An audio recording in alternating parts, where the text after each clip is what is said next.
ગુજરાત યુનિવર્સિટીમાં પંડિત દીનદયાળ ઉપાધ્યાયની જન્મજયંતિ નિમિત્તે સ્વચ્છતા એ જ સંકલ્પ કાર્યક્રમનું આયોજન કરવામાં આવ્યું હતું। આ કાર્યક્રમમાં રાજ્ય સરકારના પ્રવક્તા મંત્રી ઋષિકેશ પટેલ હાજર રહ્યા હતા।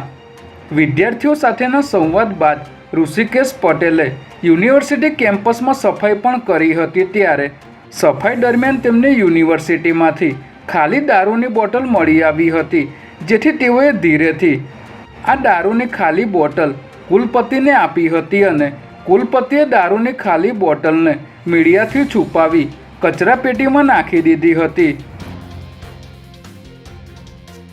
ગાંધીનગરની અંબાપુર નર્મદા કેનાલ પાસે ગઈકાલે સાંજે સાયકો કિલર વિપુલ પરમારનું પોલીસે એન્કાઉન્ટર કર્યું હતું, જેને લઈને આજે આરોપીની ડેડ બોડીનું ગાંધીનગર સિવિલ હોસ્પિટલમાં પેનલ પોસ્ટમોર્ટમ કરવામાં આવ્યું હતું। ત્યારે આરોપીને છાતી, હાથે અને સાથળ એમ કુલ મળીને 10 જેટલી ગોળી વાગી હોવાનું જાણવા મળી રહ્યું છે।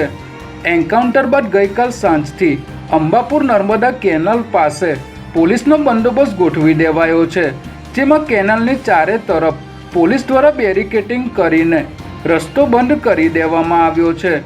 જોકે આરોપીના પરિવારે તેનો મૃતદેહ પણ સ્વીકારવાની ના પાડી દીધી છે।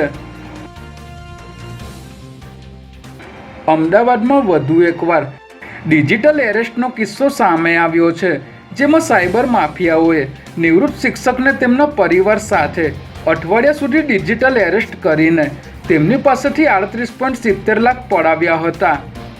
મની લોન્ડરિંગ અને પોર્નોગ્રાફીના પ્રકરણમાં તમારા સામે ફરિયાદ થઈ હોવાનું કહીને જીવરાજ પાર્કમાં રહેતા મહેશભાઈ પરમાર પાસેથી ગઠિયાઓએ પૈસા પડાવી લીધા હતા। ત્યારે આ બાબતે શિક્ષકે અમદાવાદ સાયબર ક્રાઇમ બ્રાન્ચમાં ફરિયાદ નોંધાવતા પોલીસે ગુનો નોંધી આગળની કાર્યવાહી હાથ ધરી છે।